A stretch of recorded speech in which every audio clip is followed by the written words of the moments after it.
The H1B Guy here, and today I'm going to attempt to answer, will USCIS have a second H1B lottery for fiscal year 2022?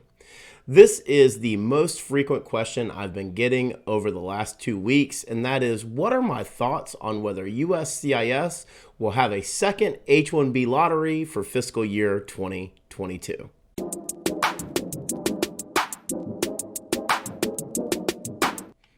But before we get started, I'd like to ask you, if you haven't already, to please subscribe to the H1B Guy channel here on YouTube and like this video so that I can continue to produce more content like this for you. I also wanted to mention the H1B Guy offers a variety of consulting services. I help businesses and individuals solve complex work authorization issues and the recruitment process while bringing awareness to employment-based immigration benefits. If I can help you, please reach out. I'd love to hear how. Today's post is brought to you by RecruiterNetworks.com, the smart solution for digital perm ads since 2001. And also by Path to Canada, the ideal plan B for high-skilled immigrants currently in the U.S. whose status may be uncertain. If you're facing an H-1B denial or OPT expiration, don't get caught off guard. Make sure you have a plan B. Path to Canada is the answer. Well, my answer to this question has been that I don't think so, but that the electronic filing process has created an entirely new set of variables that lead to a high possibility of a second lottery occurring for the second year in a row.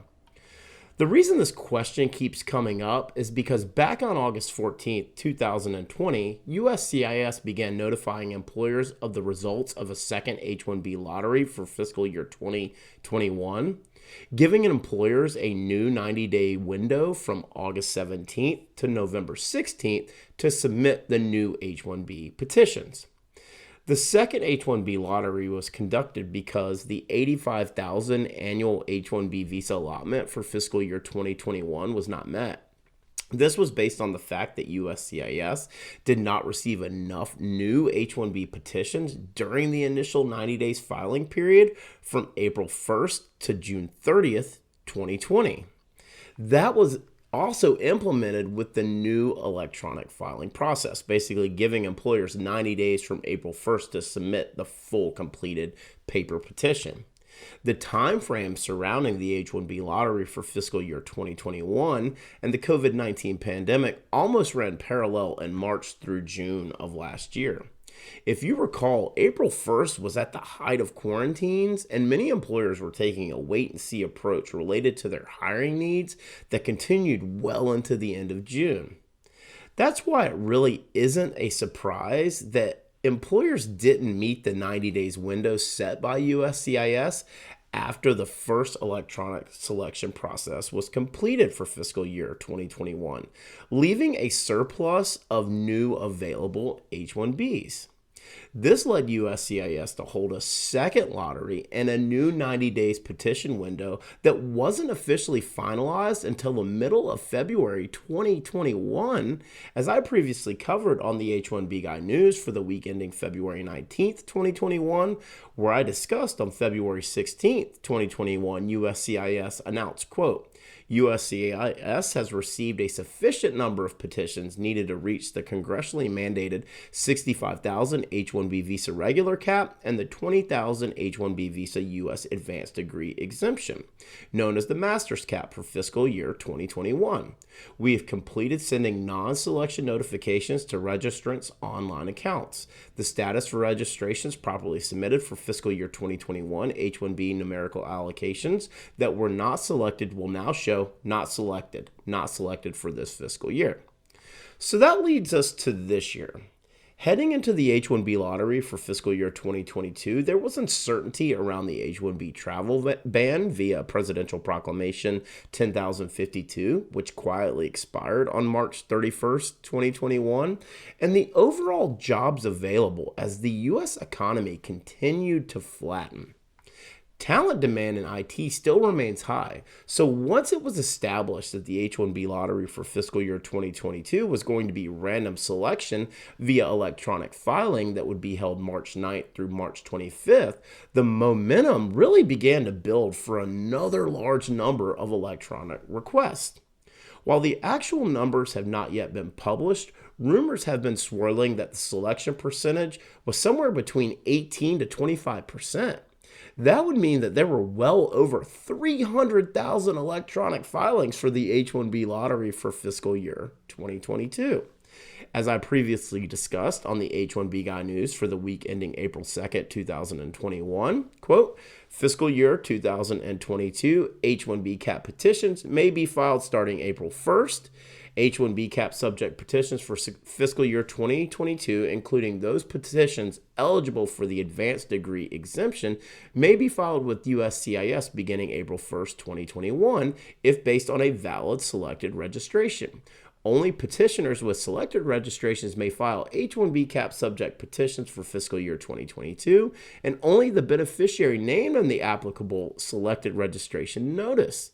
An H-1B cap subject petition must be properly filed at the correct service center and within the filing period indicated on the relevant registration selection notice. The period for the filing H-1B cap subject petition will be at least 90 days. Online filing is not available for H-1B petitions, so petitioners filing H-1B petitions must do so by paper. Petitioners must include a printed copy of the applicable registration selection notice with the fiscal year 2022 H-1B cap subject petition. Petitioners filing H-1B cap subject petitions, including those petitions eligible for advanced degree exemption, must still establish eligibility for petition approval at the time the petition is filed and through adjudication based on existing statutory and regulatory requirements. Selection in the registration process does not relieve the petitioner from submitting evidence or otherwise establishing eligibility, as registration only pertains to eligibility to file the H-1B cap subject petition. So I wanted to read a good bit of this text again, really repeat it, because I wanted to read between the lines as it relates to the potential of a second H-1B lottery.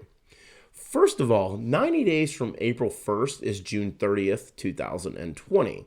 This is important because USCIS will not be able to notify employers of a second electronic lottery selection until sometime in August if there's actually going to be one. The second point is that petitions will still be filed via paper. Yes, good old printed documents signed in blue ink. This creates longer approval processing times and a higher probability of request for further evidence, what we refer to as RFE, which will only prolong the approval process timeline even more. USCIS is very clearly focused on the need for submitting evidence and the establishment of eligibility as part of the paper filing criteria. Let me repeat that. USCIS has been very clear on the need for submitting evidence and the establishment of eligibility as part of the paper filing criteria. We talk about this all the time. What kind of evidence do you need to support your petition? And it's a lot. Really, we're talking about client letters, employment letters, pay stubs, things of that nature that are very important parts of paper filing petitions. A lot of you have also asked me about the multiple or duplicate petitions and if that will help make a second lottery happen this year. I just do not think this was going to be as much of an issue as many of you believe it will be. And the reason that I say that is that this is the one time that the beneficiary actually has a choice. They get to decide which petitioner they're going to allow to file on their behalf, even if they were selected multiple times. So to drive home this point, this is taken directly from USCIS H1B electronic registration process concerning multiple or duplicative filings. Petitioners may not file multiple or duplicative H-1B petitions for the same beneficiary. To ensure fair and orderly distribution of available H-1B visas, we will deny or revoke multiple or duplicative petitions filed by an employer, including its related entities for the same H-1B worker, and will not refund the filing fees. Multiple or duplicative petitions will be denied or revoked even if they are filed pursuant to a selected registration.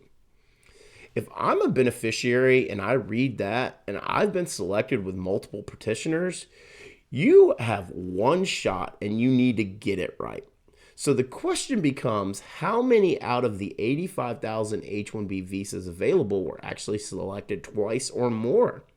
If the selection percentage was only, let's say, 20%, then I would put the odds of duplicate selection occurring to actually be very low.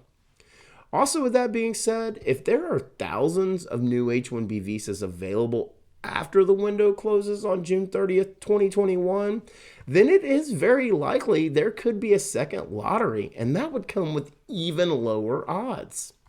The variables that are being created by the electronic filing system are creating an entirely new set of rules for employers and those seeking H-1B sponsorship. For employers, this is a long game, and you have to be willing to stay the course to win. For those seeking H-1B sponsorship for fiscal year 2022, there's a small sliver of hope that's been created by the electronic filing process.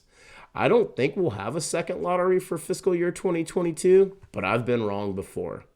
One thing's for sure, the value of the H-1B visa has never been higher, and this constant question that I've been receiving only proves that fact even further. For the full post on will USCIS have a second H-1B lottery for fiscal year 2022, please check out the H1BGuy.com. And a reminder that today's post was brought to you by RecruiterNetworks.com, the smart solution for digital perm ads since 2001. This national job board network provides recruitment websites in 1,024 major U.S. metro areas. Each local job board is its own portal and is a low-cost resource for immigration recruitment ads for all industries and professions with a flat price of $225 per ad regardless of which city you choose. RecruiterNetworks.com has been the #1 place for immigration attorneys, immigration ad agencies, and employers to meet the DOL requirements for the digital portion of the perm advertisement rules. RecruiterNetworks.com. Tell them the H1B guy sent you. This post was also brought to you by Path to Canada. Path to Canada provides a plan B for high-skilled immigrants currently in the U.S. whose status may be uncertain. If you're facing an H-1B denial or OPT expiration, don't get caught off guard. Make sure you have a plan B. Path to Canada is your answer and will help you navigate the process. If you're interested in finding out more, please click the link in the description below. Just wanted to ask you again to please like this video, subscribe to the H1B Guy channel here on YouTube, and click the bell for notifications so that you're notified anytime we go live like we will this Wednesday for our next Stamp It Out with very special guest, Dr. G. Please join us. If you've made it this far, I just want to say thank you for taking the time to watch my video. I really appreciate your support. The H1B Guy, your global source for all things H1B.